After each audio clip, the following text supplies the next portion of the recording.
The broadcast of the Minneapolis Committee of the Whole will now begin. Good morning. My name is Jeremiah Ellison. I'm the chair of the Committee of the Whole, and I'm going to call to order our regular committee meeting for Thursday, April 29th. I'd like to note for the record, this meeting has remote participation by council members and city staff as authorized under the Minnesota Meeting Law, Section 13D.021, due to the declared state of local public health emergency. I will also note that the city will be recording and posting this meeting to the city's website and YouTube channel as a means of increasing public access and transparency. This meeting is public and subject to the Minnesota Open Meeting Law. At this time, I'll ask the clerk to call the roll to verify the presence of a quorum. Councilmember Reich. Present. Councilmember Gordon. Here. Councilmember Fletcher. Here. Councilmember Cunningham. Councilmember Osmond. Here. Councilmember Goodman. Present. Councilmember Cano. Here. Councilmember Bender.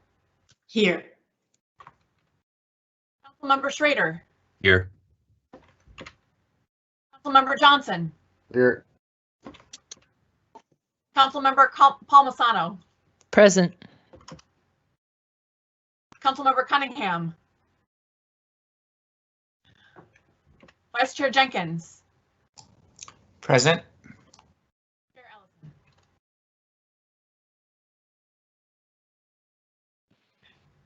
Chair Ellison? Present. Okay, that's 12 members present. Thank you. Let the record reflect that we have a quorum. We have 2 items on today's agenda in addition to reports of committees.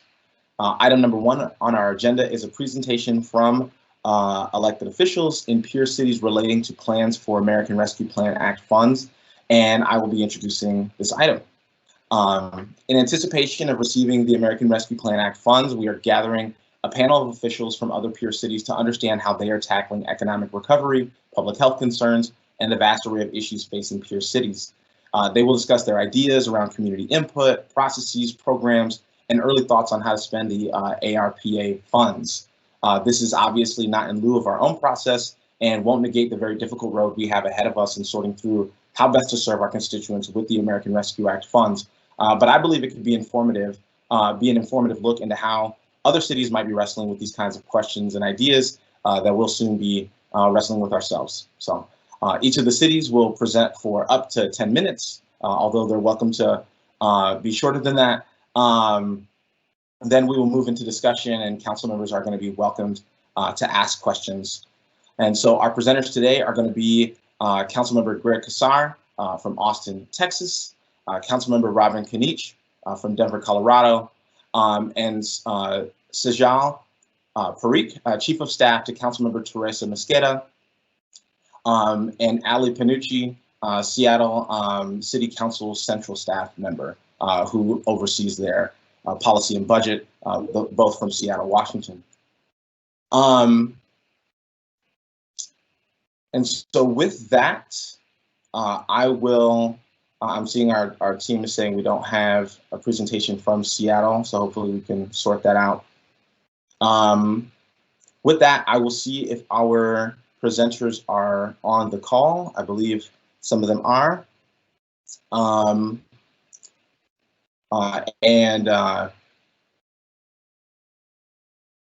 see if the tech team has any more feedback for me in the chat. Okay, we have some technical issues with folks signing in. I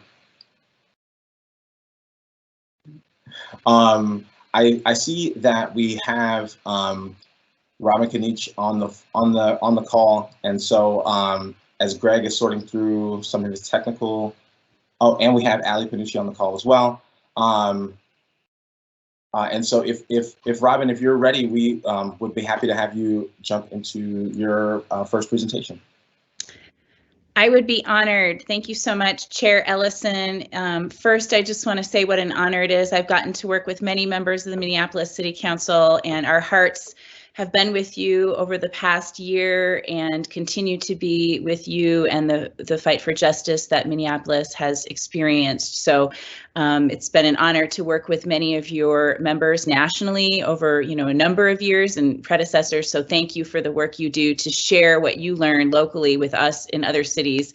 I expect to learn as much as I share today. I just want to give a little context. Thank you for having me today. Denver is a city of about 700,000, and we're a pretty strong mayor form of government here, much stronger than Minneapolis's form of government. So a lot of our budget is driven by our mayor's office. We have a 13-member council, and we have some rules that make it such that not every federal dollar that flows into the city necessarily results in budget amendments. So I think those are just things that are helpful to understand, that we may or may not need to amend our budget to use some of the dollars. We are waiting for the Treasury guidance with everyone else. We're also a combined city and county, so we are yet to be informed whether we will get both allocations as a city and a county or just one. So we may be a little slower in our commitments for how we're going to spend dollars than cities who know exactly the amount they're going to receive and just are waiting for guidance. If we can go to the next slide, please. So these are some of the objectives and considerations that our administration has put forward. And I think one of the things that I've noticed in conversations nationally that might be a little bit different about Denver is we are not rushing to spend every dollar immediately on standalones. We do believe that our budget process is the most comprehensive process we use to determine the needs of the city, and we are already beginning it for our next calendar year of 2022. So we anticipate spending some dollars immediately in 2021, but also using that budget process to really evaluate which departments, suffered the most cuts and need to be restored, which new recovery programs might be needed, and those types of things. The other piece that our city is approaching somewhat cautiously is the idea of where we add programming or staffing that might require we don't want to start a program only to fold it in 2 years when these dollars expire. So we need to have the confidence that the city dollars will then be there to pick that funding up in the years that are after these dollars expire. And then we also are looking with a racial equity lens. One thing I'm proud of, our city did have to cut more than $200 million from our budget, but we were very intentional about making those cuts in ways that did not impact racial equity. We did not cut affordable housing and homeless funding. We did not cut some of our youth violence programs. We cut in other places, more of the day-to-day parks and recreation. But even when we made cuts in departments, we made fewer cuts in communities of color or areas that might be disproportionately impacted where we could. Obviously, all recreation centers were closed, no matter what neighborhood they were in, for safety. But those are some of the principles we'll be using as we go forward. Next.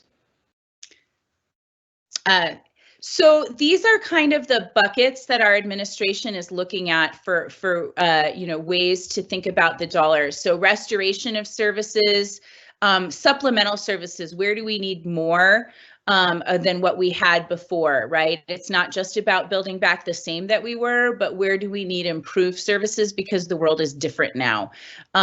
Emergency response is part of our discussion. I will just say, though, that there are many streams of funding in the federal dollars specific to things like food or childcare. It will always be our preference to use the dollars that are dedicated for that purpose first. For example, I keep saying to the community, we probably don't need to use these particular flexible dollars for vaccinations. There are other sources of funding for vaccinations. We shouldn't spend dollars that could be used for a broader array of neighborhood and economic recovery actions for things that are covered by other dedicated streams within the federal legislation. So that's a piece that I think I've seen a lot of cities talking about food, but there's a lot of money for food specifically in the bill. So we might not need to use flexible dollars for those things. And then economic and neighborhood recovery. So we'll go to the next slide.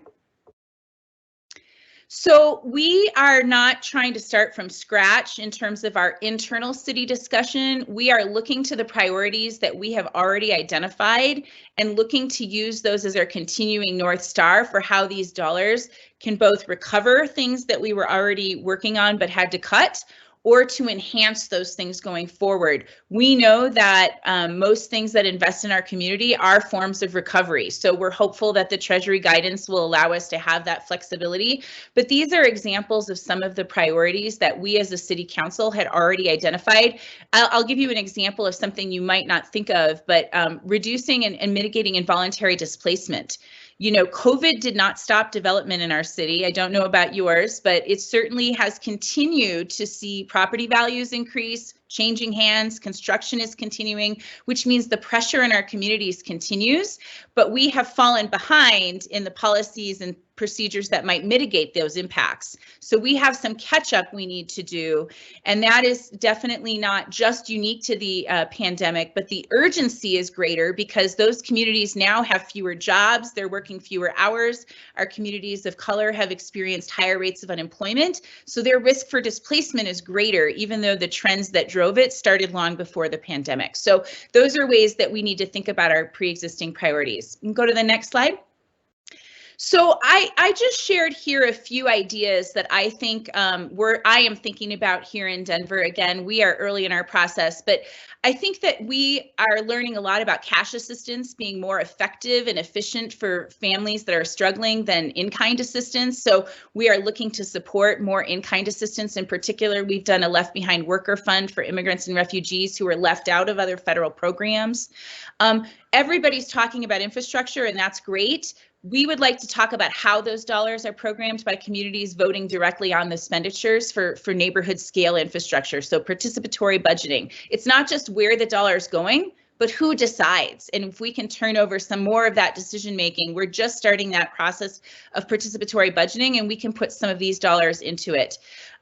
Infrastructure, again, is only as good as the jobs and the people able to build it. And if we want the economics of this to build our economy better than it was before, we need more Black, Indigenous, people of color in construction jobs and careers. We need more women in those careers. So we want to invest in the human training pipeline, stipends for the training program, rather than asking folks to go without income while they change careers, right? Those are some of the things we're thinking about. And then obviously alternatives to policing. We have a very strong alternative program that launched June of last year, and we look to see if this is an opportunity to grow that.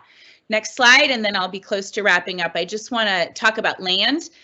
Where we own the land, we're able to long-term determine both the economic recovery aspect role it can play, as well as mitigating those other issues our city faced even before the pandemic.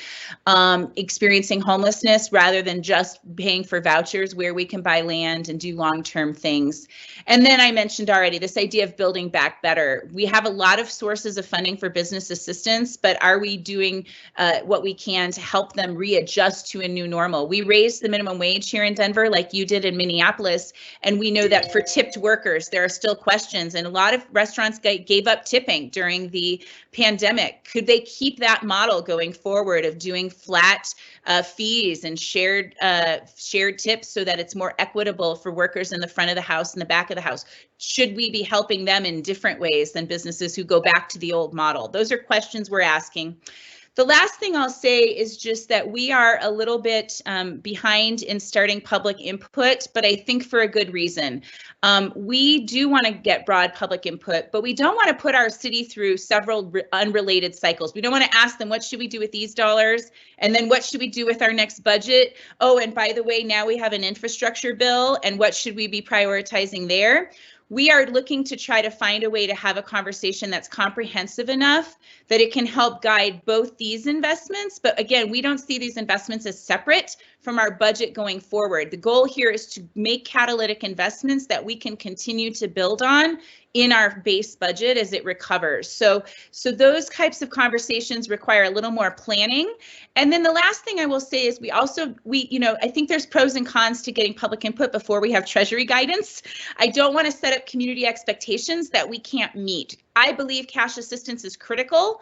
if there's anything odd in this guidance that might make it hard to do cash assistance rather than in kind, I need to know that. So we also think it might be prudent to do that. So we're looking to leverage our own city bond measure as well, and just want to be thoughtful about how the guidance and how all these things might fit together. So I think we will be going out for that public input soon, but maybe in a broader way, looking at the values of the city and the needs of the city, not just, hey, which menu of things should we put this dollar into?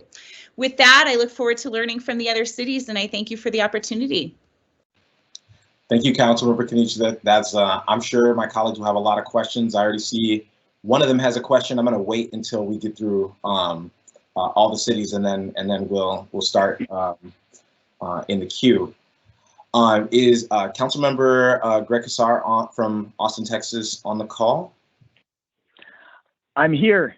Sorry, Great. I had a lot of trouble with the video, so I'm just here by voice, y'all.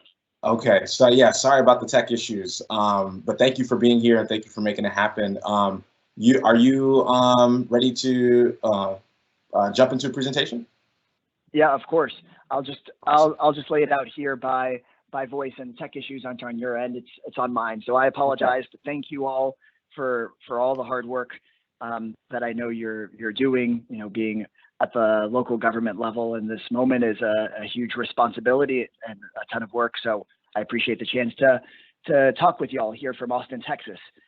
Yeah, thank you. I don't want to replicate anything that Robin just presented from Denver. So I want to make sure that what I'm saying is adding. One thing that we have done is very early on, upon the announcement of these recovery funds coming to our cities, was to set a policy that we wanted to look at an overall recovery budget rather than just looking at how it is we're spending the specific American Rescue Plan funds.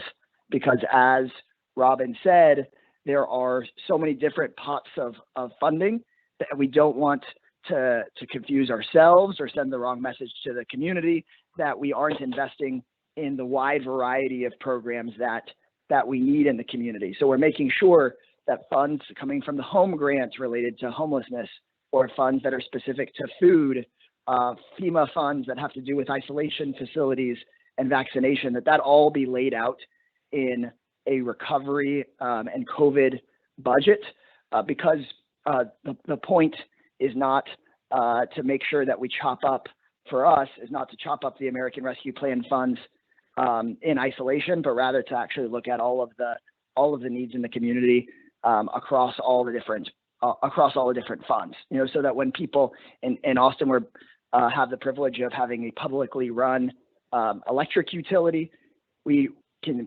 provide funding for utility bill relief from that electric utility rather than using American Rescue Plan funds. For example, we don't want folks to look at the budget and ask, well, where is utility bill relief? We want people to be able to spot that, and so we're making sure that our budget is all inclusive. Speaking also of all inclusive, you know, we are, unlike Denver, a separate city and county government, and so we are calling regular meetings between our city and our county to make sure that because the vast majority of county residents live within the city, that we actually try our best to create a budget that is all inclusive of the really significant funds coming to the city, and then the even more significant number of funds going to our county government, so that we can be strategic and make sure that we're leveraging each other's funds. So process-wise, apart from the importance of community engagement and being deliberate, as Robin said, we are making sure that we are laying out a budget that actually includes all of the funds available to us, so that we can be smart and most effective with what it is we get done. The other principle that we passed when we passed a resolution directing how it is we're going to manage these funds was to make sure that we really focus on how to make a long-term impact. And we chose focus areas that have been discussed by the community for such a long time, right? The obvious number one focus is to make sure that we, protect public health and end the spread of the disease, because we know that is at the heart of so many of the immediate issues we're facing. So that's the obvious one.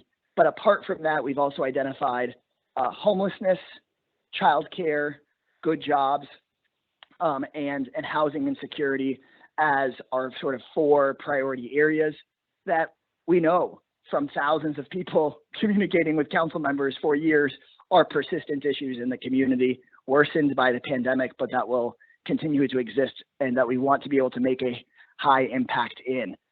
So one example on homelessness is that we have actually had a summit alongside private sector partners and philanthropists to say, essentially, if the city puts in $80 million over the course of the next 3 years towards homelessness, and the county does the same thing, that we could have our private sector and philanthropic sector also put in $80 million. And for our city, if there was that kind of investment of nearly $250 million over the course of the next 3 years, we think we could actually start reaching equilibrium in unsheltered homelessness, meaning that we would be able to house over 3,000 more people over the course of the next 3 years, and be then in the situation that where when somebody falls into homelessness, that we would actually have a housing and services solution for them within 30 days, which is far, far, far better than where we are now in our city.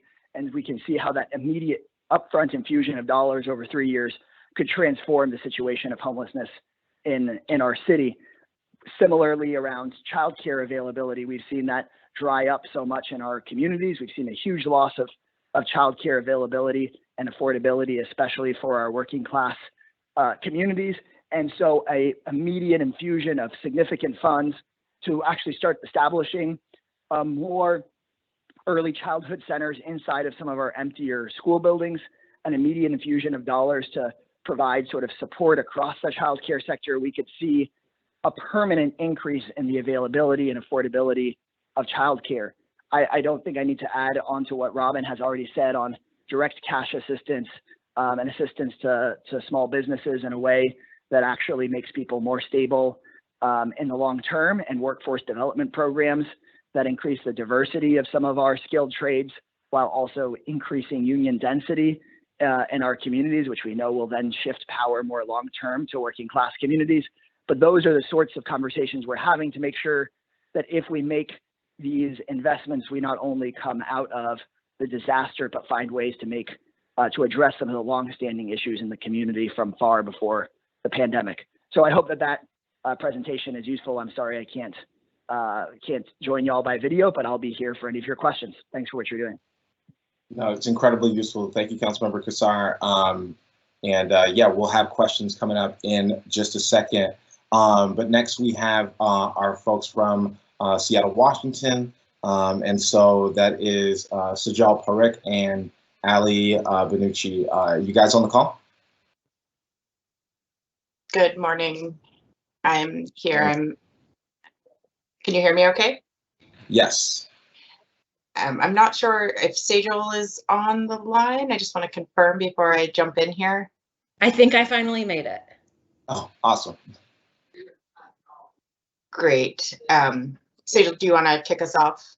Yeah, that sounds great. Sajal Parikh, Chief of Staff for Budget Chair Teresa Mosqueda. On behalf of Councilmember Mosqueda, who was really sad she couldn't be here today, thank you for engaging in this conversation. We've been taking notes and learning a lot ourselves as well. Ali, do you want to introduce yourself?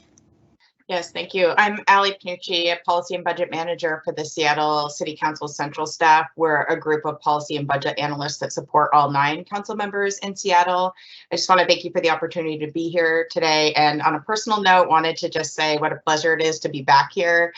Before the Minneapolis City Council, I started my career in public service working as a planner for the city of Minneapolis. And I'm just so happy to be back today as a guest. And we're happy to have Ali now in the city of Seattle. I'm ready for the next slide, Ali. Yeah, welcome back. if just for a few minutes. So today, Ali and I are going to cover our primary budgetary response to the COVID-19 crisis. In addition to what we're outlining today, Councilmember Mosqueda, the mayor, and city council have passed a number of policies to support essential workers, housing stability, vaccine and testing response, and other items in response to the COVID-19 pandemic. A little background about our city: in addition to it being really rainy and having amazing coffee, we are also one of the fastest growing cities in the country. And over the past decade, we've grown from 608,000 folks to 761,000 people. That increase in population has led to huge demands on housing, gentrification, and just a statistic to show that from March 2021, just 5 years ago, our average housing cost went from, or March 2016, our average housing cost went from $540,000 to $750,000 in the city of Seattle. That's resulted in a huge housing crisis and a homelessness crisis, and we've been in a state of emergency on housing and homelessness since 2015. And that has, been part of our COVID response and part of our non-COVID response as well. In addition to housing and homelessness, we've had a child care crisis, as well as community safety, public safety conversations like much of the rest of the country has been having, and conversations around economic resilience and true equitable economic recovery coming out of COVID. I'm going to turn it over to Allie to talk a little bit about our budget process and some of the other federal funding spend. Great, thanks. We could move to the next slide, please. So the budget process in Seattle resembles the process in Minneapolis in many ways. It's dictated by state law, but by state law in Washington State, the city council has only 60 days to review, amend, and adopt a $6+ billion annual budget after the mayor transmits a proposed budget. The city council in Seattle holds the power to authorize spending, while the mayor holds the power to administer those funds. And which is an important distinction in terms of we can authorize spending at the city council level, but we can't actually force the mayor to implement or spend the funds. After going through the process to adopt the 2020 budget, like most cities across the country, about this time last year, the city was facing a projected $300 million budget deficit, which is more than half of that was our general fund. At the same time, costs to the city to provide city services were increasing significantly as we adjusted to provide services in a pandemic. We took a number of actions to rebalance the 2020 budget, including drawing funds from the city's fiscal reserves, implementing a hiring freeze, significantly reducing spending across departments and tapping into other one-time resources, and then significantly relying on federal and state COVID-19 response and mitigation funding. Later in the presentation, Sejal will also discuss actions the Seattle City Council took to authorize a new revenue source that really helped address the ongoing pandemic-induced revenue shortfalls going into the 2021 budget. Next slide, please. So the actions to revise the 2020 budget taken last fall, as I noted, included multiple actions, and it included authorizing about $250 million to respond to the COVID-19 pandemic.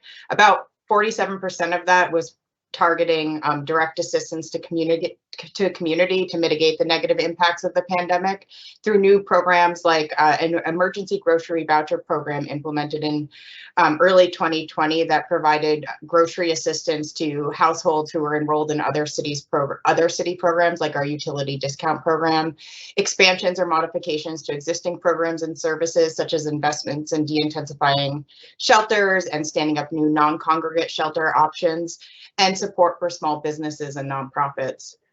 And the other half really supported our first responder operations and other organizational measures the city had to take to respond to the public health emergency, like redeploying staff to support the city's COVID response, investing in measures needed to adapt city facilities, and the like.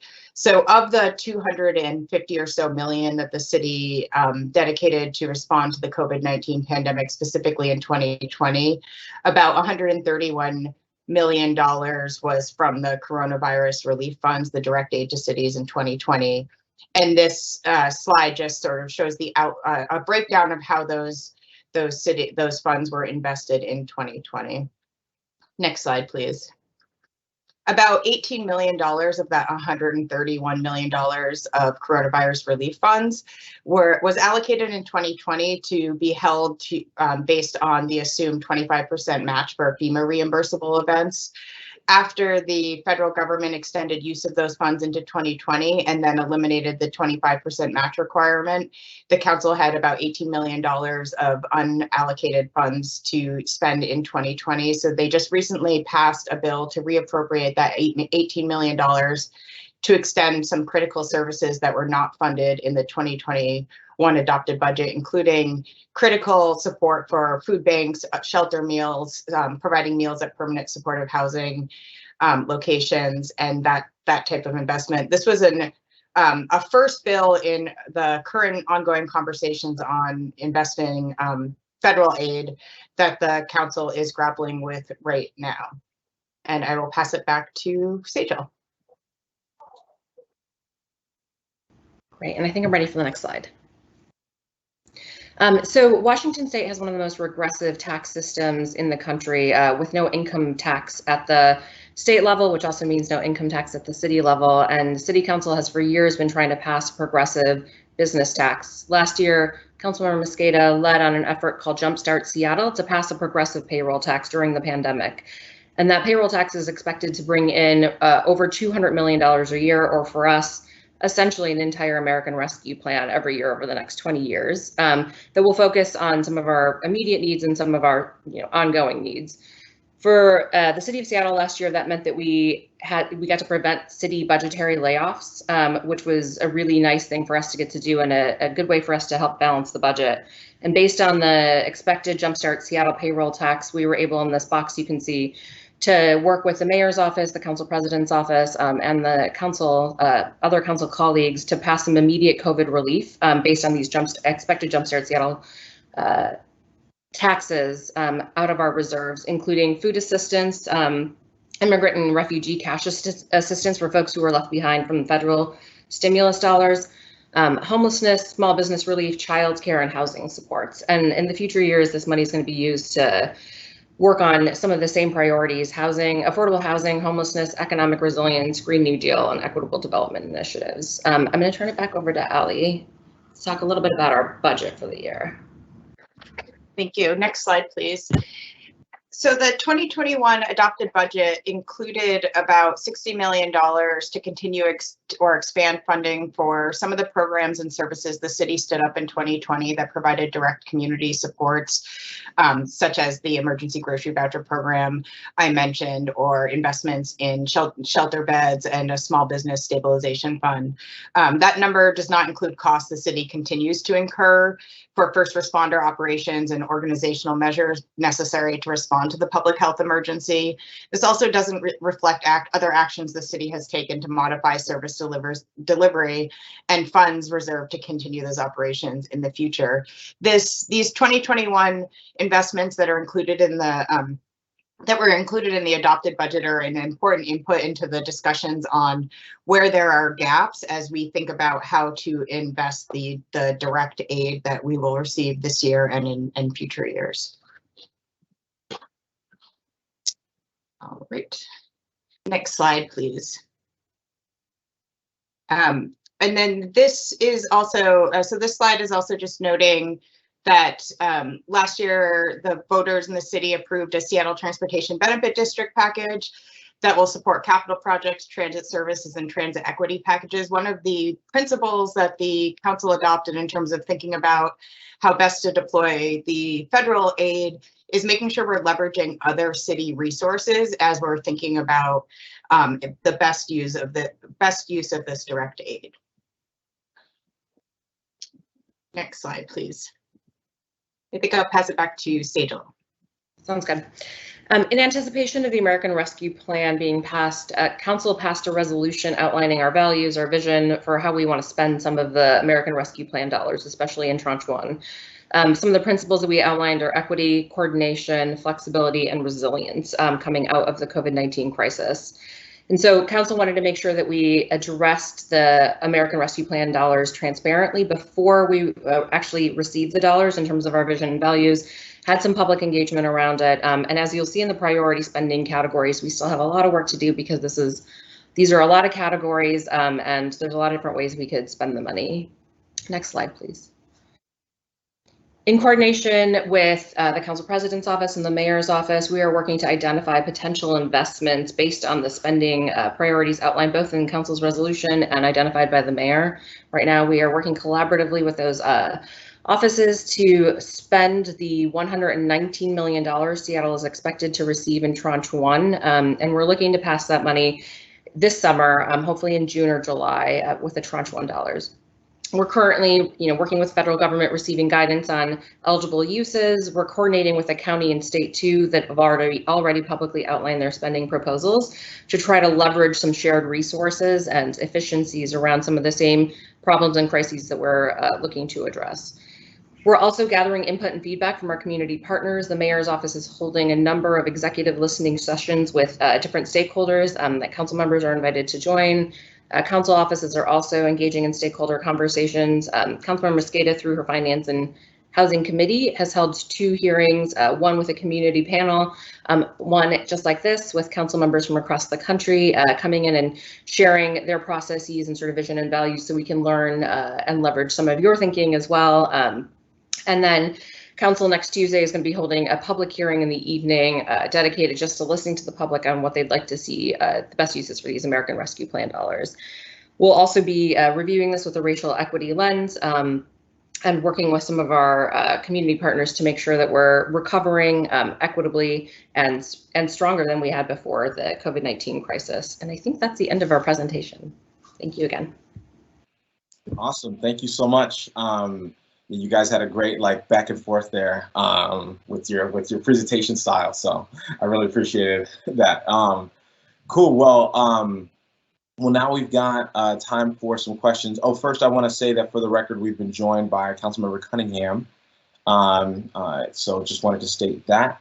And then also, I believe that Council President Bender had the first question. And again, thank you for all of you for being here to present.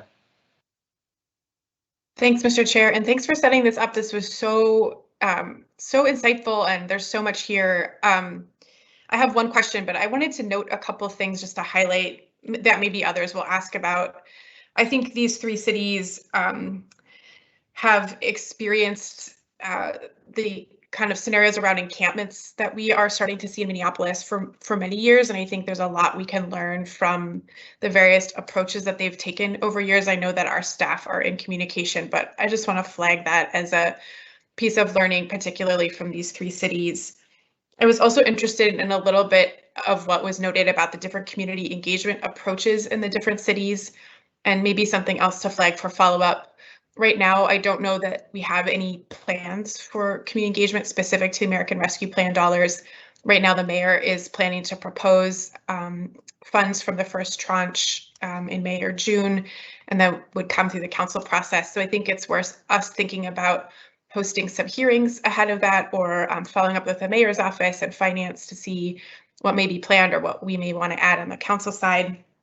And then I wanted to ask a question that was inspired specifically by something Robin said, Councilmember Knake, at the very beginning. It was in slide 8 of that presentation, but it was talking about the the approach to assistance dollars, and should cities be moving more toward universal basic income or assistance that is untied to a particular outcome, versus the kind of spending and assistance programs that we've more typically done, which are tied to a particular use or outcome, a forgivable loan or a small business loan or rental assistance. And I'm curious how each of your cities are thinking about that question of, specifically tied assistance versus more open-ended, assistance support. Would you like me to chime in first, Chair Ellison, or? Yes. Yes, please do. Thanks.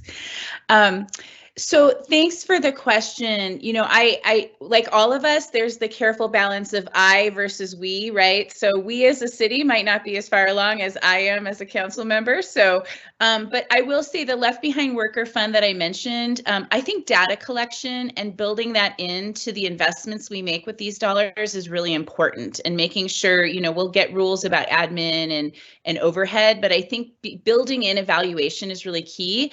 And the folks who ran the Left Behind Worker Fund for us tracked really great outcomes about the way that people chose to use their cash investment. A lot of them were things that we don't have programs for. We don't really have programs to pay your cell phone bill, to make sure you can get a call from your doctor, or to get back to work. We don't, a lot of us have programs for internet assistance, I think more so from the pandemic, but the ability to be able to make those flexible investments, paying for a past medical bill so that you then don't have to use your rent money to pay the medical bill to stay out of collections, right? Those are examples of things that people spent their cash on that we don't even have programs for. So I think first that was a good insight. Secondly, you know, when we look forward, our mayor has just, I think, in the process of signing on to the Mayors for Basic Income. I might be saying the name of that project wrong, sorry. But the one of the programs that was piloted was a program for those experiencing homelessness, not maybe your most chronically homeless individuals, but those who are recently homeless, maybe fewer long-term medical barriers to overcome. And the research showed really great outcomes in terms of stability and in terms of the ability to be housed more quickly than those who got the in-kind assistance. So I think the data is really leading us. And I think being able to continue to track that. Food assistance, I hate to say it, I know it's been a focus of the pandemic, is notoriously inefficient.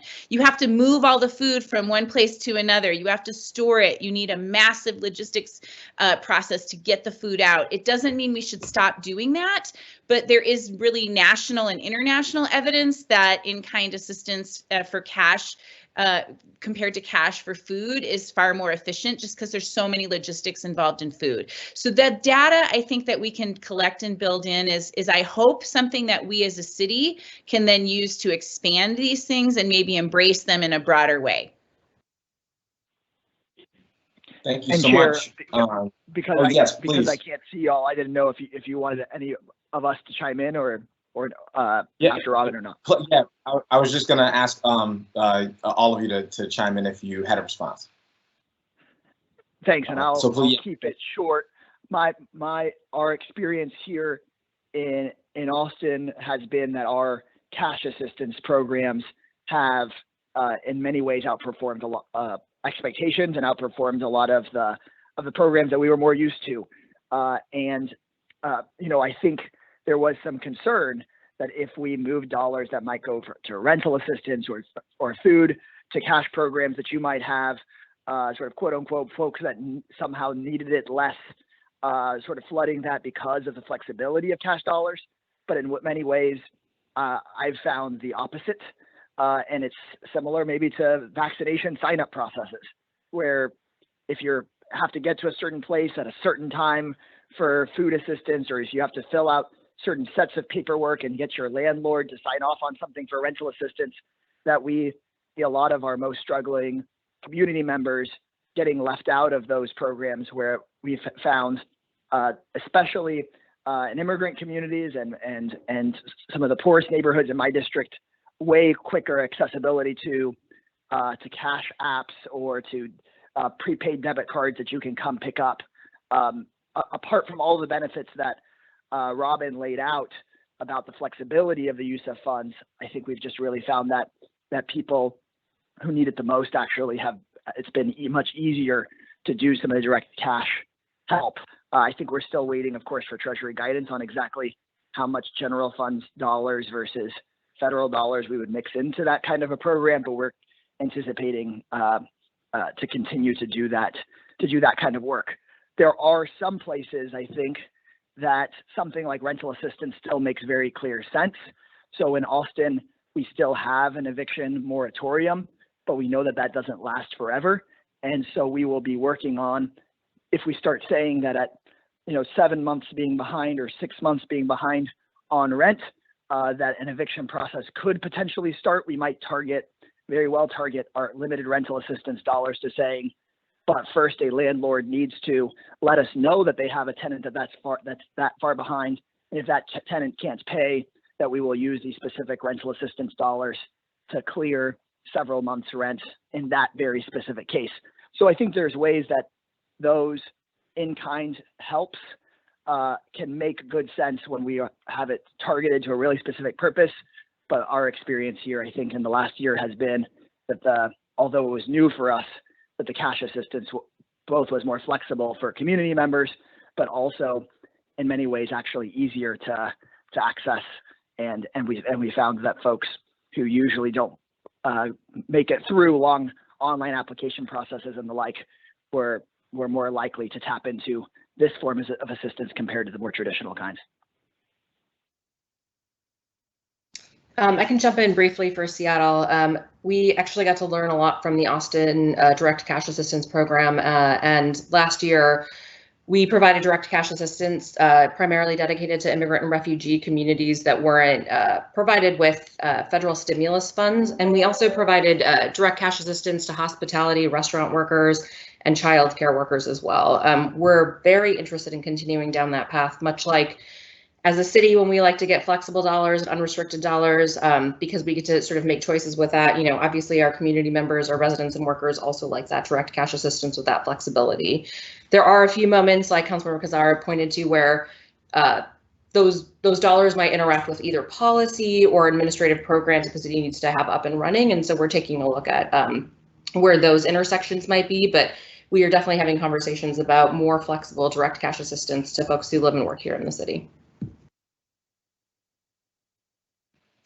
Awesome, thank you.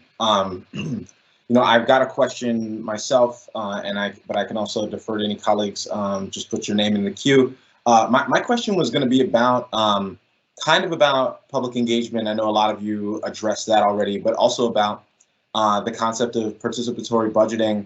You know, to what extent are you all looking at leaning into that process? I know it's something that's come up a lot, at least, you know, among my constituents. You know, folks really want to see the city engage in that kind of process, but also can feel really unwieldy. How are you guys approaching, you know, concepts like participatory budgeting and/or public engagement in order to make sure you're getting that feedback? You know, what stakeholders are you engaging with, experts, and et cetera? Some of you spoke to this already, but just wanted to see if you had anything to add. And I'll pose that to the group. Well, I could just jump in a little bit here. In the city of Seattle, you know, Sejal described some of the actions taken in terms of getting public feedback from the community and public on use of the direct aid, which is following, you know, pretty, you know, standard engagement processes, but in a variety of formats. But the city is also at this exact moment grappling with how to stand up a new, larger participatory budgeting process. The city council allocated about $30 million for a new participatory budgeting process in the 2021 adopted budget, specifically for investments to support investments in BIPOC. And so we are sort of, as we're having these conversations, also trying to implement a new participatory budgeting process. We have a small one where there has been some funds available to be sort of decided on through a process through our Department of Neighborhoods, but this, we are starting to really scale that up and trying to understand how the discussions and decisions that will come out of that process might inform decisions, particularly for use of the direct aid in future years.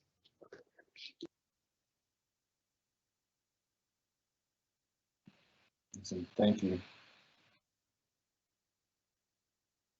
Yeah, I'll just clarify, in Denver, we are starting our first process this year, and it was planned before the pandemic. So my suggestion is, once you build the infrastructure to run the process, in some ways it doesn't cost that much more to program more dollars, right? Because, you know, the voting is the voting, and it doesn't matter if you're voting on $2 million or 20.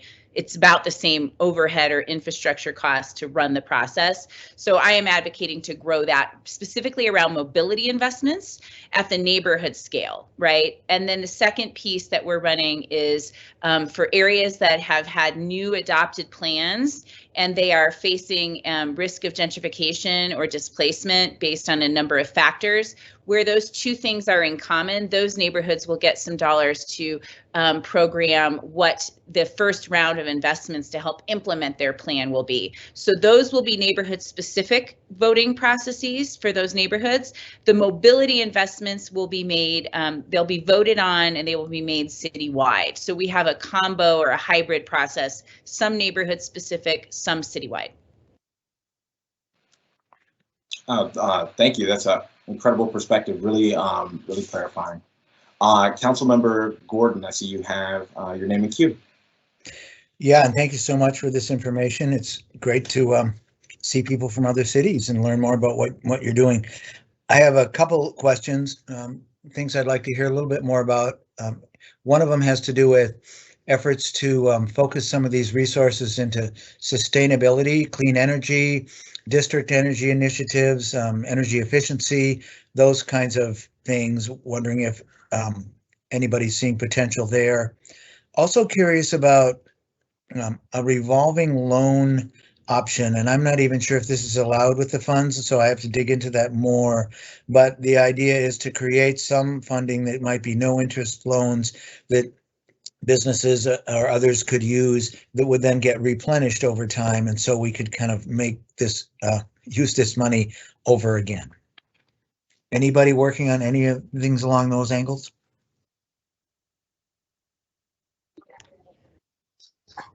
I can jump in a little here. In the city of Seattle, I would say in terms of the use of the ARPA funds and sustainability, I think some of that is just part of the policies and requirements of the city in terms of investments in sort of supporting businesses or childcare facilities, for example. Helping them meet the city of Seattle's very strong energy code and that type of thing. I'll also just note that the Jumpstart payroll tax includes a specific allocation for investments in the city's Green New Deal strategies. And so we are anticipating starting in 2022 and beyond significant investments in Green New Deal strategies, helping transition workers to new industries, investments in helping remove fossil fuel dependence for our heating sources and transportation and that type of thing. In terms of a revolving loan option, I think we're all awaiting the guidance from the Treasury, but the funds do have to be expended by 2024 right now. And so how that would be managed might be a little tricky. And in Washington State, we have all sorts of extra complications for how we lend funds. So I'm not sure that will be a strategy we're pursuing, but it's of interest, I think. Yeah, I'll just add that Denver just adopted a voter-approved sales tax for climate change investments. More than half of it has to be spent on equity resilience for communities that have been historically disadvantaged and might be more impacted by climate change. So our focus will be on those dollars more so than the ARP dollars.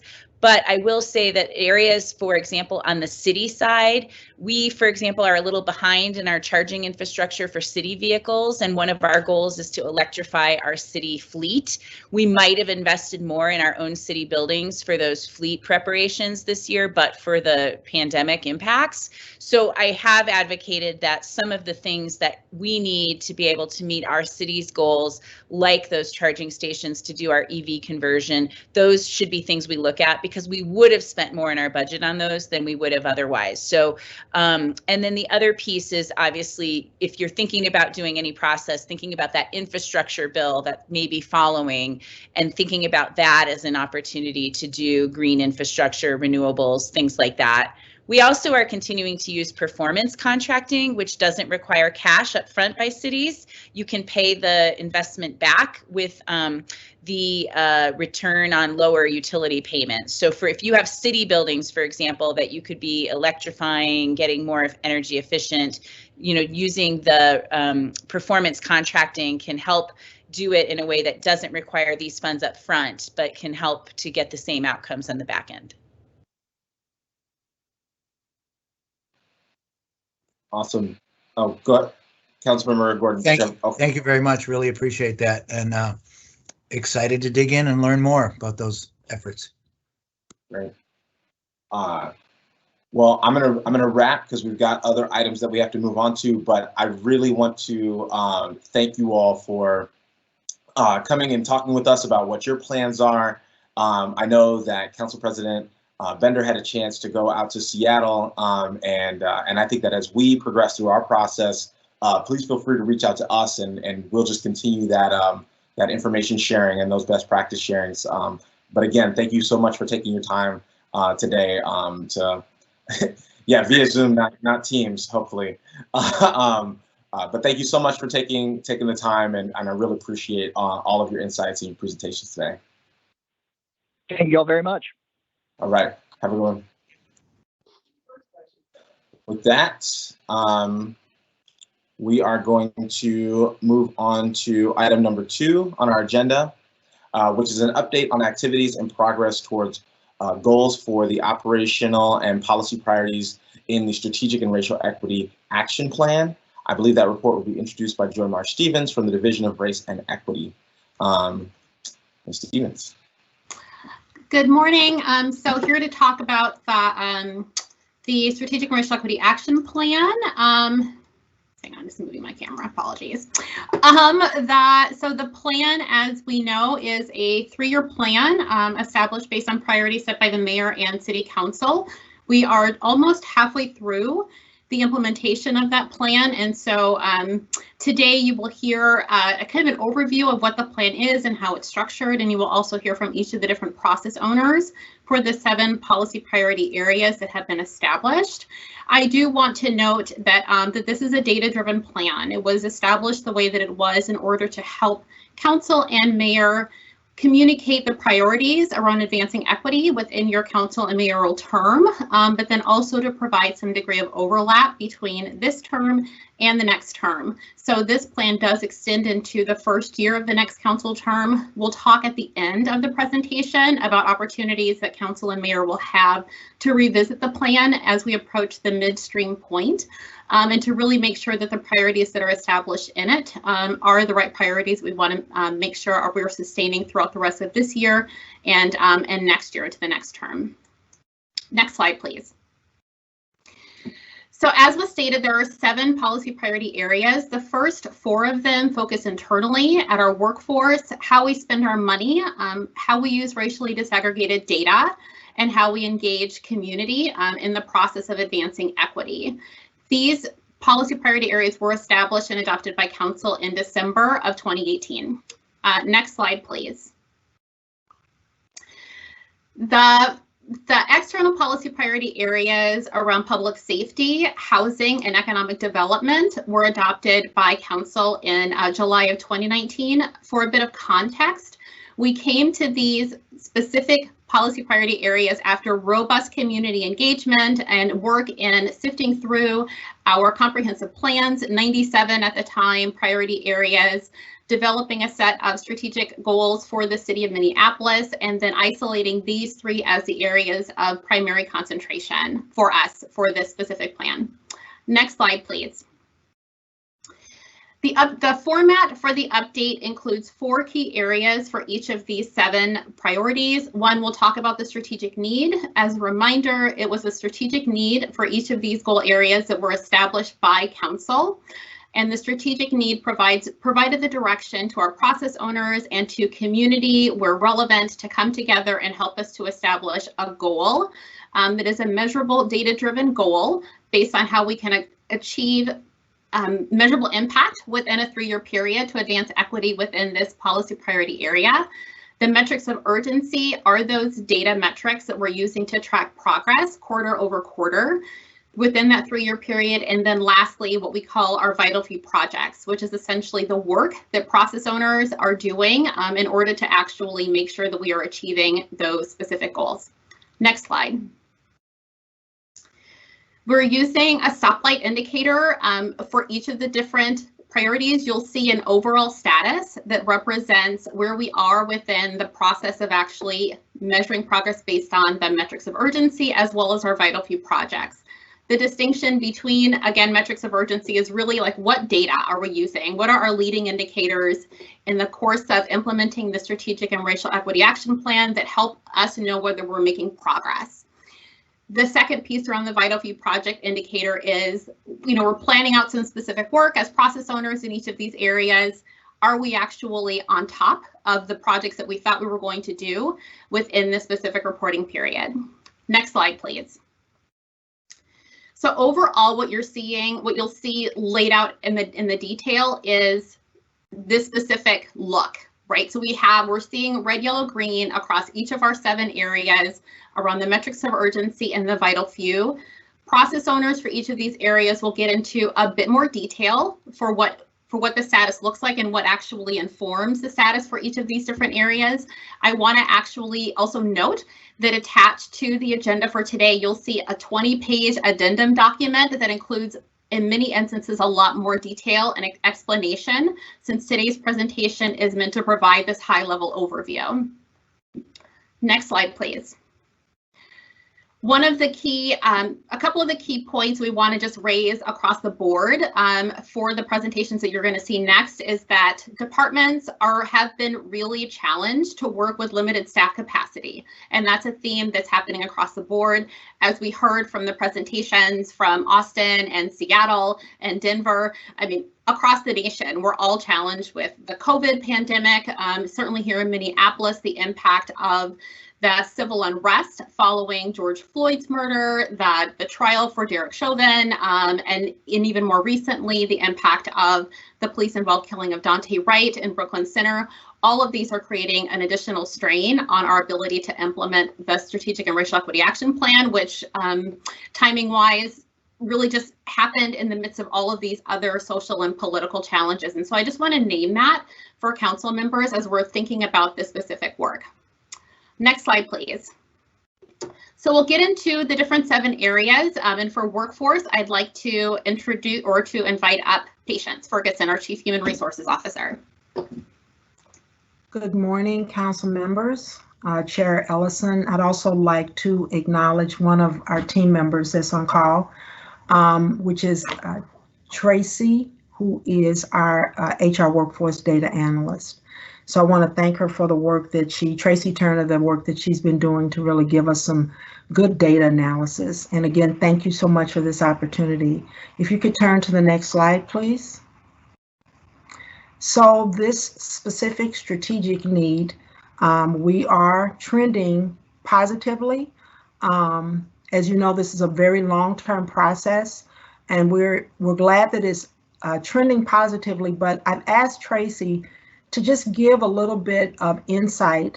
As you know, we've had quite a few early retirements, and that is going to impact our work in this area moving forward. So I've specifically asked Tracy if she could just give a little bit, very brief, context with regard to this particular trend status and just to give a deeper perspective. Tracy? Good morning, everyone. I just wanted to clarify a little bit on our challenges that we've had in the metric of urgency with the men of color voluntarily leaving the city. In the past 12 months, 9% of our workforce has left from the city, which is a significant amount, which has dramatically changed who is available to be retained and who is not. Some of the numbers that have been kind of popping up is that we've had significantly more white men retire in that time frame than we've had other ethnic groups. And that's one thing that we should note, because it does dramatically change the average length of tenure of overall for the entire city with these retirements. When we look at where we were in the beginning of when we initially did the analysis, the average tenure was 3.51 years of service for men of color, and that was for 31 employees that had termed. In that time frame, we also had 50 white men that had termed, and their average tenure was 6.36. The reason that that is significant is that in the past 12 months, when we look at who's termed, we've had men of color with an average tenure of 6.91 for an account of 49 individuals, and the white men's average tenure was 9.5 for 87 individuals. So it's significantly more when we look at how many people are terming and also the reasons that they are terming. Other issues that we've had is that we have not had the ability to hire individuals due to the hiring freeze. So that will also significantly change who we have. One plan that we have going forward in the next few months is we are hoping to look into individuals that can help do a more deeper dive into the information and potentially change our metric of urgency. Thanks, Tracy. You're welcome. We can move to the next slide, please.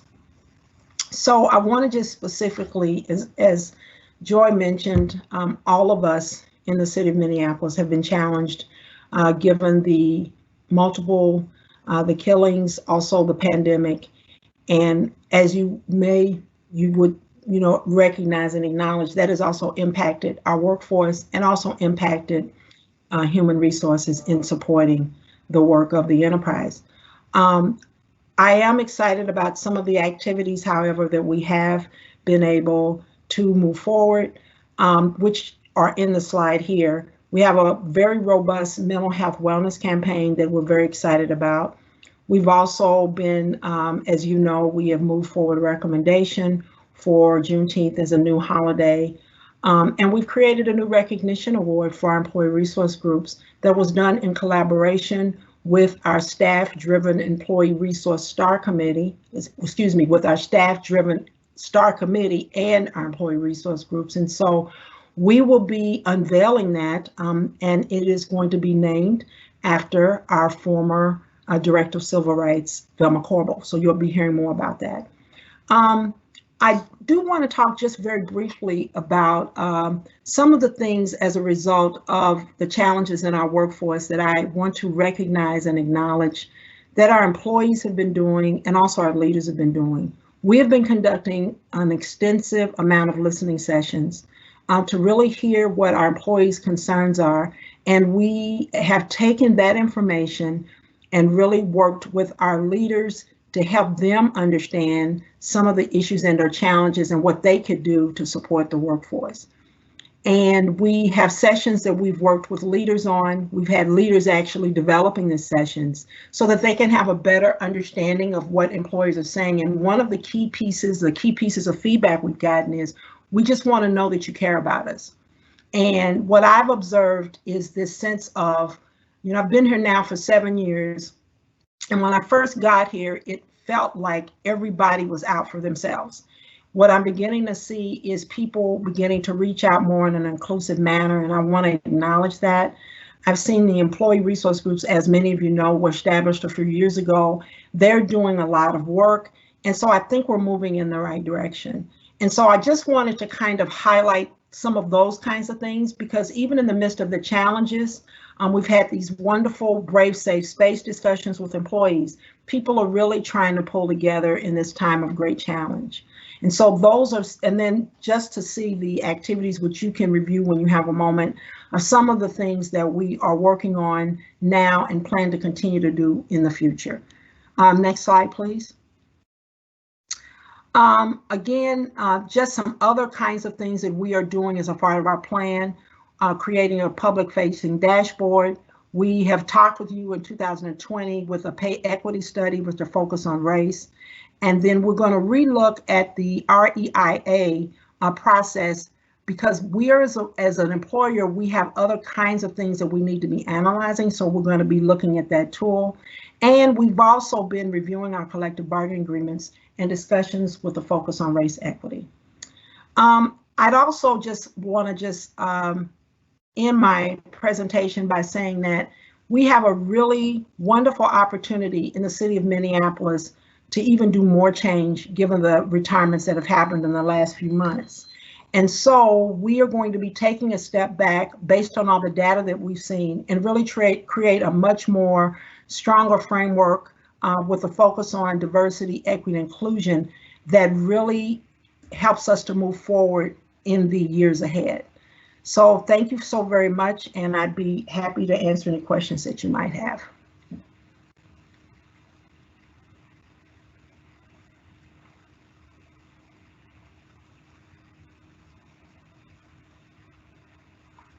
Thank you.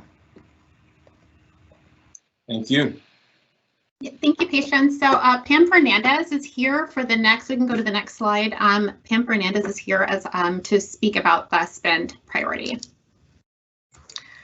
Good morning, Chair Ellison and council members. I'm Pam Fernandez, Director of Procurement. So I'm here to present the spend data on behalf of Civil Rights Procurement and City Coordinator's Office. So the spend data reported here, if we could go to the next slide, please. Okay, the spend data that is reported here is strictly for the professional services, consulting services type contracts that are under 175,000. So it's like really narrowly focused area that we are presenting here. And the reason for us to, the suppliers diversity team to pick this particular area is this is where we can actually bring some inclusiveness from the businesses to participate in this one, where the departments can make a decision, like a focused decision on whether they want to be inclusive in this area or not. So it is like when you look at this one, the data utilization is all showing 0%. So I wanted to make it clear that the reason for that one is because the contracts that we are counting for this report just started in January, February, and March, which means the services under those contracts are only in progress, and so there were no payments under these contracts. So that's why you're seeing 0% in all three columns. 64% of those contracts that we started in this quarter was actually done in March. So really there's not enough time to provide the services or get those invoices going. But overall, in the first quarter, we did 1.2 million worth of contracts under 175,000, and the African American businesses who got the award from this pool is 5%, and Native American is 1.1% at this time. Also wanted to quickly take your attention to the utilization of under these three categories in 2020. The African American owned businesses who participated in the professional services consulting contracts, contract payments were 25.78%, and Hispanic owned was 1.36, and a Native American owned is still staying at 0. And the reason for that one is we do not have enough Native American consulting companies in our pool that is, that we can do business with. So that is something that we are still working on. Next slide, please. So as part of the Living Cities grant, we did an inclusive procurement training for all of the city contract managers during 2020. They were all virtual, but well attended. So thanks to all the departments who made that initiative to take the training and also work with us on those follow-up activities, where we are actually collecting information about what are your future purchases for 2021 and beyond. And the reason for asking for those purchases is because they will be thinking ahead of time what are their needs, and that way they can get enough time for us and themselves to put this contracting opportunity before the small businesses ahead of time. We have a newly designed supplier diversity team from different departments, and the team is right now looking for more ideas on where we should focus our attention next. All the supplier diversity goals from the previous team has been completed. And we continuously reach out to the BIPOC and small businesses through our target market program. Next slide, please. Okay, so one other area that we are working on right now is to bring on-demand spend data reports into our Comet financial system, so that the departments are able to see on a monthly basis where they're standing with their spending with BIPOC businesses. for some limitations during last year, as all of us know, is remote meetings, and remote meetings with vendors does not work very well. They're not reaching back to us to see like what their questions are or anything. So that was a hard thing last year. We did go for some meetings, but there's not much activity going on in those meetings, so it's difficult. And one other thing that I would like the leaders to help us with in promoting this goal, in promoting the need for departments to be inclusive in their purchases. That is one thing that I would ask for help from you all. Thank you.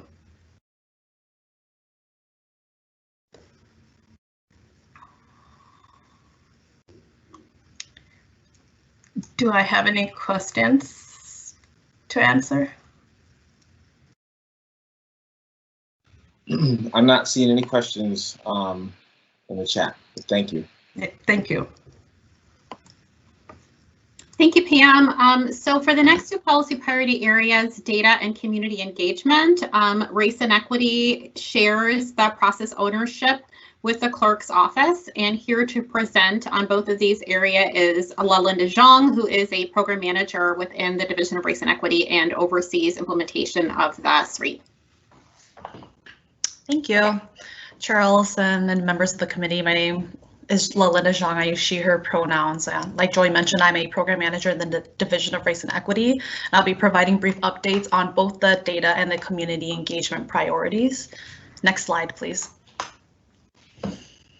How we measure the usage of racially disaggregated data is through the usage of the Racial Equity Impact Analysis, the REIA. The goal for this priority area is, when required, requests for council action include an REIA. Legislative actions that require an REIA are new ordinances and updates to ordinances, charter amendments, and new city enterprise policies and updates to policies. As shown here, both metrics are trending positively. There is an increase in the number and percentage of need for racially disaggregated data and requests for council actions. In Q4, 27 out of 310 RCAs required an REIA, while in Q1 of 2021, 41 out of 312 RCAs required an REIA. We also see the compliance has increased.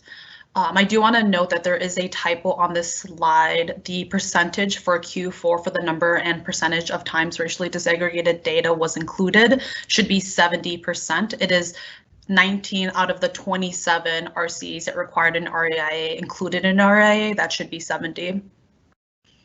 And then we see in this quarter that there's an increase of 12.9 percentage points with the usage of the REIA. So out of the 41 RCAs that required an REIA, 35 of them included a racial equity impact analysis. Next slide, please. Key activities that were completed in Q1 of 2021. Race and Equity drafted additional questions and language around gender identity and accessibility for the racial equity impact analysis. We compiled a list of federal, state, and local data sets with disaggregated gender identity and accessibility data. And we're in the process of creating a toolkit for city staff to provide foundational gender identity knowledge. So use of a racial equity analysis can help develop strategies and actions that reduce racial inequalities and improve success for communities in our city.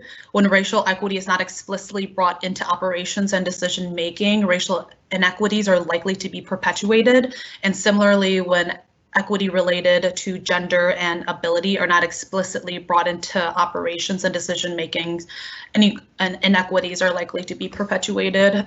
This is why we're adding additional questions to the racial equity impact analysis. So activities that have been paused or are in process, we have 2 activities that are in process and have paused 1. The division is working with IT to develop a racially disaggregated data hub. The hopes of this prototype is to centralize racially disaggregated data so it is readily available for city staff when completing the REIA and when integrating racial equity in all levels of work.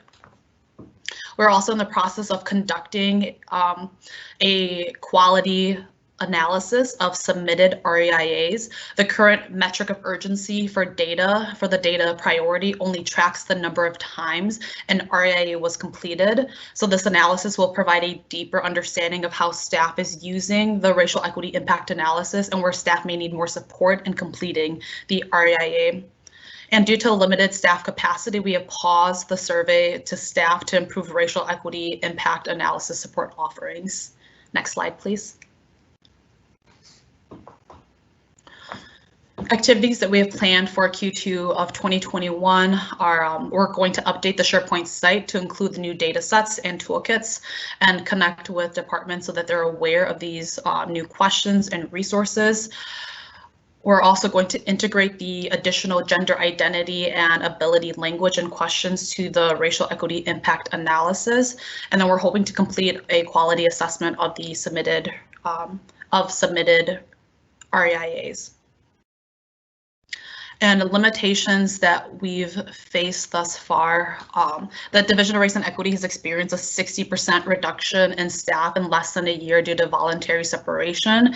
And the Racially Disaggregated Data Hub is not a formal project. We need ongoing funding to develop the dashboard. So currently IT and the Division of Race and Equity is working with whatever available capacity and spare time to develop this prototype. Next slide, please. Next slide, thank you. So in addition to the Division of Race and Equity, the clerk's office is also a process owner for the community engagement priority. The goal of this priority is, when applicable, 100% of appointed boards and commission recommendations include some sort of racial equity analysis. We have not been able to develop a tracking system to see when ABCs use REIAs, which is why our current status is red here. That's also a typo. It shouldn't be yellow, it's red. So developing the infrastructure to create a specific appointed boards and commission racial equity impact analysis process has taken more time than anticipated. With over 50 ABCs, implementation of a meaningful racial equity process requires thoughtful collaboration with ABC staff and committee members. Also, due to the nature of ABCs, there is no current reporting structure in place that captures when ABCs are giving policy guidance to council and to the mayor. The Division of Race and Equity is working closely with the clerk's office and key ABC staff to identify solutions to the gaps that exist within the current boards and commission structure. Next slide, please. So key activities completed in Q1 of 2021. We've created a appointed boards and commission specific process guide for using a racial equity impact analysis. The Division of Race and Equity is committed to creating as many resources as possible so staff has the knowledge and resources needed to complete a thoughtful REIA. We also continue to offer one-on-one support to city staff. We've also created an intermediary tracking system for capturing when an REIA is used in an ABC policy guidance. We created this intermediary tracking system so progress can be tracked while we work with the clerk's office to formally integrate this into the legislation information system, into LIMS. So activities that have been paused, we have 2 activities that are in process currently. We're working with targeted ABCs on using REIA and policy guidance to the city. Those targeted ABCs are the Capital Long Range Improvement Committee, the Planning Commission, and the Charter Commission. We're also in process of developing an ABC specific page on the REIA SharePoint site, which hosts a variety of resources for staff. For instance, we have racially disaggregated data sets at the federal, state, and local level available.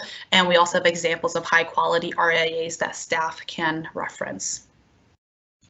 Activities that we have planned for Q2 of 2021 are essentially the same activities that are currently in process. So we'll continue to work directly with those targeted ABCs on using the REIA and policy guidance of the city. And we're collaborating with the clerk's office on implementing that ABC REIA and intermediary tracking system while we work through getting it formally integrated into LIMS. And we'll be implementing an ABC specific resource page on the REIA SharePoint and communicate those resources with city staff. Next slide, please. So limitations and impacts of unforeseen factors. As mentioned earlier, due to the nature of ABCs, there is no reporting structure in place that captures when ABCs are giving policy guidance to departments, city council, and the mayor. And so the division in the clerk's office is developing this from the ground up. Adopting an ABC RIA involves changes to the legislation information management system, which requires additional resources. It isn't as simple as us going into LIMS and uploading a new form. We have to work with a third-party entity to make this happen. And as mentioned earlier, the Division of Race and Equity is working with very limited staff capacity. Our team has been reduced by 60% in less than a year due to voluntary leaves. That is all from me. I can stand by for questions. Not currently seeing any questions in the chat, but thank you. And I will see if my colleagues have questions at the end. All right, thanks, Helinda. So for public safety, is Gretchen still on the call? I am, yes. Awesome. Thanks, Gretchen. Yep. Thank you, Committee of the Whole, Mr. Chair. So I am going to go to my first slide, if possible. And you'll see that we have red on this slide. When we set the metrics of urgency, we knew that it would be a challenge, and a challenge we wanted to take on to create a system where we could actually collect the kind of data that will be important. And we haven't made a great deal of progress. One reason is that, just as we've heard Joy mention, that there is a great deal of other work that has taken our attention, including responding to the city's, or leading actually the city's COVID-19 response and the Reimagining Community Safety engagement work, as well as involvement in supporting community well-being during the trials of the former officers who have been involved in the killing of George Floyd and the most recent event in Brooklyn Center. In addition to that, the necessary systems still do not yet exist to track this type of data across all programs throughout the city. And part of the long-term work that's needed in this goal is to conceptualize and realize a way to track citywide participation in youth development programming. There are some prototypes. They are not necessarily all that we are looking for. We do need a cross-jurisdictional agreement and work so that there's a commitment and support for the development of this. And some of that is going on in conversations at the Youth Coordinating Board. Next. So nonetheless, we have been busy working towards the goals that are identified here. And we've been, along with the Youth Coordinating Board, and I want to thank Rachel Oberg-Hauser, and who's on the staff of the Youth Coordinating Board, and Josh Peterson, who is in our Office of Violence Prevention, for really carrying the torch on this work, both in reporting and doing the actual work. So we have been able to conduct several program improvement sessions with youth development organizations. So part of the goal is high quality. And so towards that goal, we have done that during Q1. We have also been able to convene some conversations and think about if we created a dedicated youth fund, what would be the focus of that fund? And so that is also one of the outcomes we hope to achieve as part of this priority. And we are in the initial phases of compiling some information about existing youth development programs in city-funded programs, and we want to make sure that that assessment is fairly simple for people to respond to, so that we can gather information from not only people who are experts in youth development, but who are a little bit removed from that expertise, but nonetheless are overseeing programs. Activities in process or paused. We want to bring you and solidify a definition of what we mean by higher violence areas in Minneapolis. What we need to do in order to achieve that is to work with our epidemiologists within the health department, and they have been running contact tracing and investigation for months, full time. And so we have not been able to take any of their time away from that for this project. We do have a definition for high quality culturally responsive youth development programs, another cornerstone for our progress here. And we had been prepared to bring that to council for approval, and then COVID arrived on the scene. And so we do have a draft definition. We can bring it to public health and safety and move forward on that before the second quarter is complete. Also, the Youth Coordinating Board is launching a pilot program, What's Up 612, that we think will be a place where we can aggregate youth opportunities and also begin to collect some information. And so that's in process. And we have also compiled information across the city enterprise looking at budget spending on youth development. Unfortunately, we only had a response rate of 62% from departments to help us compile that information. And so it's really not useful at this point, but we will give it another attempt when we find the resources to do that. Next slide, please. So planned activities for Q2, we will continue those engagement efforts, the engagement efforts around reimagining community safety. And we think that that has relevance here, not just because it's the topic, but also the community engagement may lead us into information and ideas if we want to revise our metric of urgency or do any other adaptations to this SREAP goal. We have also incorporated much of this recommendation into the City Council's resolution declaring racism as a public health emergency. And so as we're working on implementing that, we will also be, that will be dovetailing with this work as well. And we have, just as you have begun to figure out what this American Rescue Plan has in store for us, or what areas we are able to apply that funding, there is funding that's going to through the Department of Education in Minnesota, and also we believe opportunities to use some of that funding to begin to develop support for high quality youth development opportunities after school time. So that may be a jump start for some of this effort.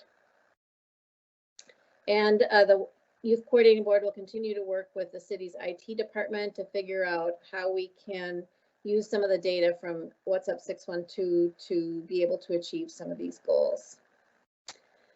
Limitations and impacts of unforeseen factors.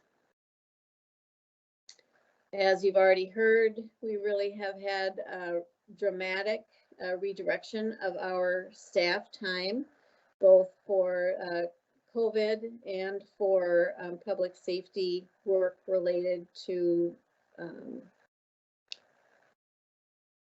the Derek Chauvin trial and other stressors in our community. Unfortunately, even though we don't have metrics of urgency to tell us this for sure, we do know that pandemic conditions have decreased the availability of positive pro-social activities for young people in schools, parks, and other options. And so we do believe we have moved backwards rather than forwards in terms of access for young people in our community. All right, thank you. I think that's my last slide, and I'll turn it back to Joy or Stanford. There are no questions in the queue. Thank you so much, Director Musican. Yeah, thank you, Gretchen. I believe Andra is on to talk about the housing policy area. Thank you. Good morning, Chair Ellison and council members. I'm Andra Bosniak, the Interagency Coordinator for Regulatory Services, presenting on the housing policy priority. Next page, please. The housing strategic need is to reduce involuntary displacement in rental housing for BIPOC communities. The goal is for residents living in the 3 SREEB zip codes to reside in safe, habitable, affordable, secure, stable, and respectful homes until they choose to leave.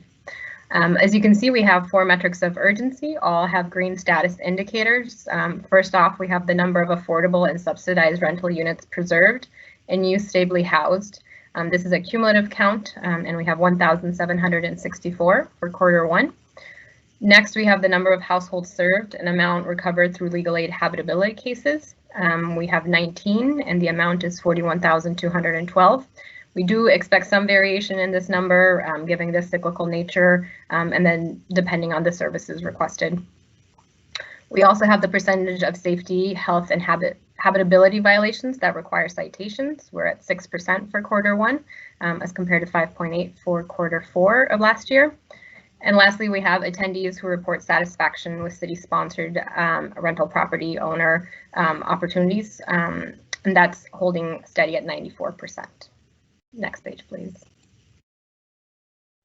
For the vital few projects, our status is green. In addition to the activities that we brought forth last quarter and which can be found in the addendum, we have 2 other activities that had a direct contribution to our metrics. First, we were selected as an eviction prevention lab participant. For this, staff will participate in a nationwide peer-to-peer network of cities and their partners, and will be gaining exposure to best practices and tools to prevent evictions through equitable interventions. We also participated in the Harvard Bloomberg study on challenges and impacts for rental property owners and the general housing market during the pandemic. For activities in process, we have continuing work on the single room occupancy ordinance.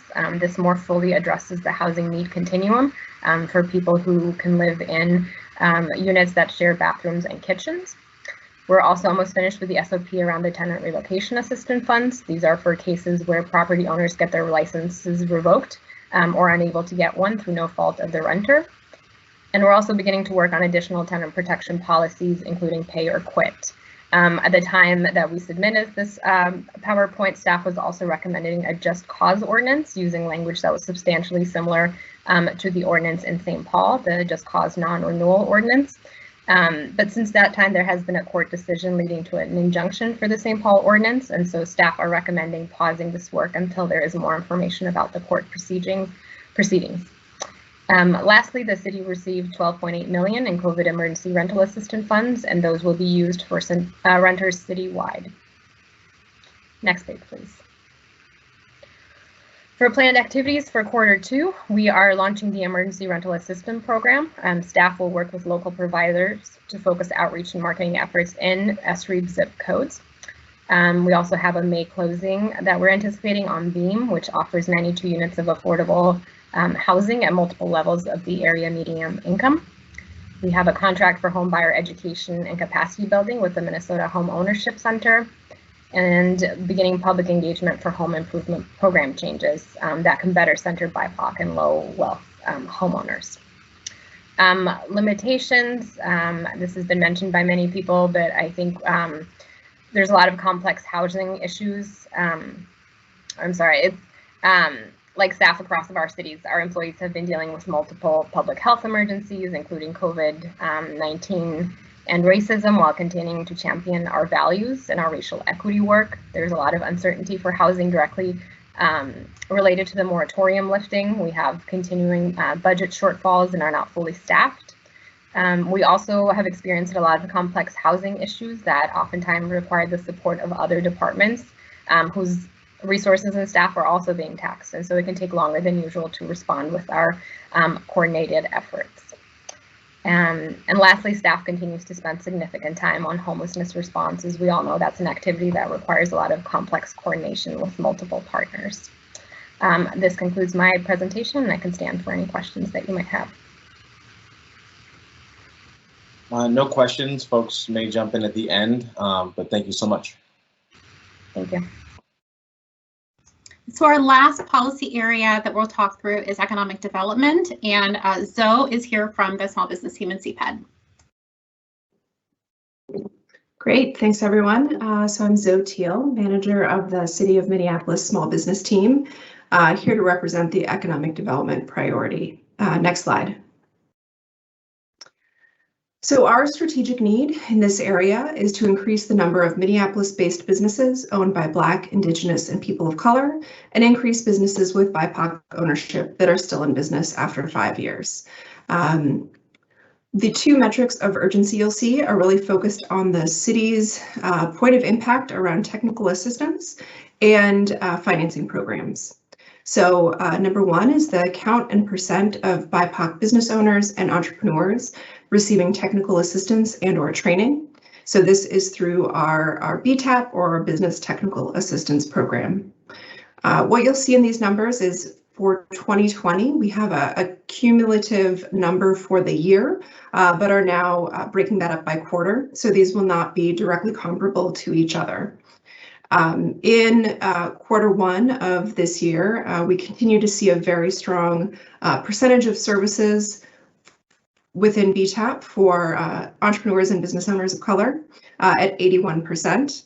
We expect to see a significant jump in the number of entrepreneurs and business owners served in quarter two. This is an indicator that we report based on when those services are invoiced, which lags when they're served. And we're looking at a new contract period shortly, so that will increase significantly. The second metric of urgency is around the count and percent of BIPOC business owners and entrepreneurs served by city financing programs. And specifically, we've looked at within business development, the overall 2% loan fund. The number for 2020 of that 105 and 61% BIPOC businesses served reflects the COVID-specific forgivable loan. In 2021, the 2% loan fund has been reopened. However, since that takes some amount of time for businesses who want to access it to go through the process of an application, there have not yet been any 2% loans closed during quarter one. We would expect that to change in quarter two. Next slide, please. So a couple of key activities, one that I just mentioned around restarting our 2% loan program and continued building out of the pipeline of projects for the Commercial Property Development Fund. Activities in process, and it looks like there's a bit of a typo here. So the new RFP, so the new RFPs for BTAP, we will have new contracts up for approval at the council meeting tomorrow, so that is imminent. And in process are the Great Streets facade service contracts, as well as the continued efforts around Minneapolis Forward, both the overall umbrella initiative and the Community Now Coalition. A couple of planned activities to point out for quarter two. We'll have those new BTAP contracts will be executed and in place with a larger pool of service providers. That will include some specific cooperative support as we've folded in the prior separate CTAP or Cooperative Technical Assistance Program, as well as a pool of standing legal service providers, as that is an area we saw an increase in demand for in 2020. Finally, I would mention that in the second quarter, we'll see reporting around the forgivable loans for businesses located near 38th and Chicago. That application period is out now and to close in a few weeks. And so the results of that would show up in our Q2 reporting. I think that closes out my portion of the presentation, and I'm happy to take any questions.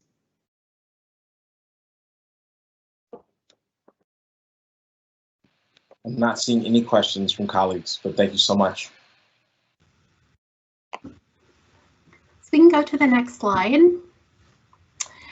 I want to first acknowledge the gratitude to our process owners who have been really phenomenal in continuing to center the Strategic and Racial Equity Action Plan and in implementing the work based on the policy priorities that have been established by council and mayor. This plan, as I stated at the beginning of the presentation, is a 3-year plan, and we took great intention to create a strategic plan that not only centered racial equity as a key lens in our strategy for the next 3 years, but also to be very intentional about setting clear metrics and goals so that council and mayor would have ready information available around these key priorities in order to establish, to do decision making, but also to be able to communicate progress. The plan is written as it is written with the metrics identified as they are identified in order for us not just to limit clearly the racial equity work we do as a city. There certainly are many more things that we're doing, but this plan is meant to communicate where it is that we are able to demonstrate significant progress, measurable progress within a 3-year period. One of the next steps, because of where we are at the halfway point for the plan, one of the next steps that we are recommending and in concert with the city clerk's office is actually engaging council and mayor in a deeper dive into the progress of this REAP so that we're able to look more over the course of the first half of this REAP and make sure that, you know, are these the right policy priority areas for us? Are the strategic needs still the strategic needs that we need to be looking at, particularly considering the political and social, the unexpected political and social challenges that we have as a city have been inundated with in the time that we've been implementing the plan. So as I stated, we're working with the clerk's office to determine timing on being able to engage each of you in that broader conversation, because we want to make sure that this strategic plan is something that actually represents your priorities, but also is a tool that you'll be able to use to do some of the decision making and then ultimately setting up the next council and mayoral administration for success in their first year. In addition to that planning, you can expect to get the update on Q2 of 2021 at a July Cal meeting. So Chair Ellison and other council members, that concludes our presentation for today. If there are any questions, either for race and equity in implementing the plan or for the process owners, and we stand ready to receive those. Thank you so much. We do have a question from Council Vice President Jenkins. Thank you, Chair Ellison. I don't necessarily have a question, a comment. I do want to just thank Ms. Stevens and her team for bringing forward this Q1 report and highlighting the progress that we've made to date. And also want to just acknowledge the very challenging environment that race equity is in, having a 60% reduction in staffing, and yet having more challenging work added to their portfolio, including beginning the Truth and Reconciliation process, as well as helping our staff and the various affinity groups to respond to the trauma and pain that we're feeling as employees, but also as residents of the city of Minneapolis. So my gratitude goes out to you and your team, Ms. Stevens, as well as want to thank all the process owners for pulling together these reports and continuing to work towards the strategic racial equity goals that the council has set out and laid forward. I would be very much looking forward to this deeper dive into, from a just a cursory view, even with all of the changes that were noted in our society, in our economy, in our city. I think we're still in a good place with these, with the priorities that we set forth. Preventing displacement, supporting youth and youth violence activities. Economic development still feels like really important goals to be pursuing, but certainly look forward to having that deeper dive. Thank you, Councilmember. Thank you, Chair Ellison. Yeah, thank you. I also wanted to make a comment, but I'm really interested in doing a deep dive follow-up, especially when it comes to youth development and youth activities. You know, it was notable to me that that was one of the areas where you know, we saw that our progress was still in the red, and I think that it's incredible that we've got this metric so that we can kind of know where we are, and it is great to see the positive work on the housing front, on all the other fronts, but definitely we'll be following up and would love to get some more information about youth and what we should be doing to prevent youth violence and increase youth activities. So keep a lookout for that. Otherwise, thank you for this presentation, and seeing no other of my colleagues in queue, we can go ahead and receive and file that report. Thank you. So next, we will receive reports from the standing committees on matters to be considered by the full council this Friday. And we will begin with Business Inspections, Housing and Zoning Committee, which is chaired by Chair Goodman. I know that she had to step away for... I'm here. Oh, she's here. Okay, she's back. And Great. Councilmember Schrader is here too, so both of us can answer questions. Item 1 is a new business license for a sidewalk cafe in the 13th ward, and item 2 is a new brew pub in the 13th ward. Item 3 is granting an appeal and adopting findings also for a project in the 13th ward. Item 4 are license approvals for liquor. Item 5 are license renewals. You can see how many there are. That's a good sign. There's also this many on the next agenda. Item number 6 is a cooperative funding agreement for our fair housing plan. Item number 7 is a local unified plan for workforce innovation. This is authorizing the mayor to sign. Item number 8 are grants from DEED and the redevelopment program. Lots of great projects on that list. Item 9 are applications for environmental grant funding in the spring brownfield grant round. Lots of projects there too. Item 10 is the Upper Harbor Terminal exclusive development rights extension. Item 11 is the alternative area-wide review, or AUAR, for the Upper Harbor Terminal. Item 12 is a really great item. This is BTAB funding recommendations. We didn't have a chance to discuss this in committee, but you can see there's lots of great organizations getting grants so that they can help other small businesses. Item 13 are contracts for a pool of conservators for public art. Item 14 is exclusive development rights to Sherman for a property in the 6th ward. Item 15 is exclusive development rights to the John Buck companies for the current public service center site. I'm happy to answer questions on items 1 through 16 that will be in front of us tomorrow. I don't see any questions. Thank you for the report. We have the Policy and Government Oversight Committee chaired by Chair Jenkins. Thank you, Chair Ellison. The Policy and Government Oversight Committee will be bringing forward 23 items. Item number 1 is the appointment of Ms. Rebecca Malmquist to the appointed position of the City Assessor.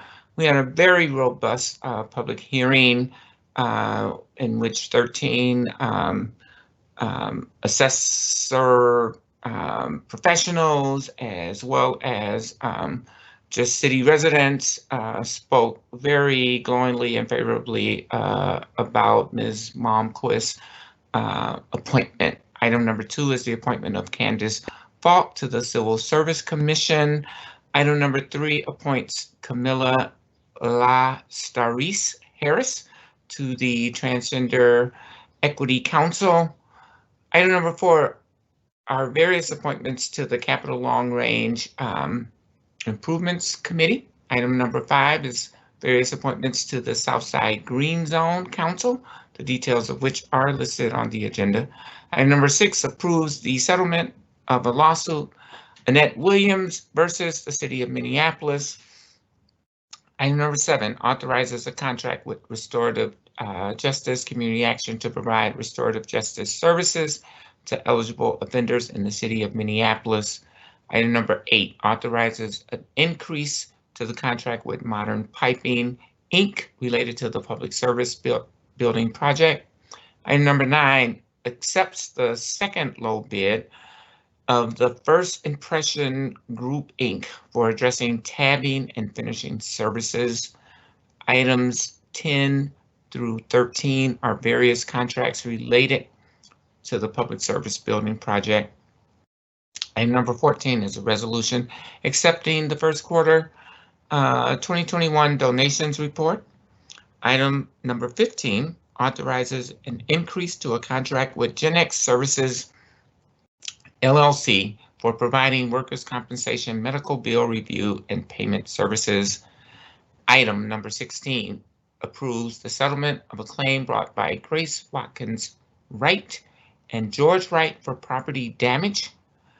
Item number 17 authorizes the issuance of a RFP for Municipal Building Commission mechanical life safety renovations and the City of Minneapolis office improvements. Item number 18 authorizes the issuance of a best value request for proposals for 2 separate rooftop solar installations. Item number 19 approves the amendment of the City of Minneapolis MinFlex plan to make changes to the dependent care flexible spending account. Item number 20 authorizes an increase to the contract with Cost Planning and Management International, Inc., or CPMI. Item number 21 is acceptance of a grant from the Minnesota State Arts Board. Item number 22 is adjustments to the consolidated plan and action plan. And item number 23 is a staff direction related to the Hiawatha Maintenance Facility Campus and expansion. And I will stand for questions. Thank you, Council Vice President. I'm not seeing any questions. So we will move on to the Public Health and Safety Committee chaired by Councilmember Cunningham.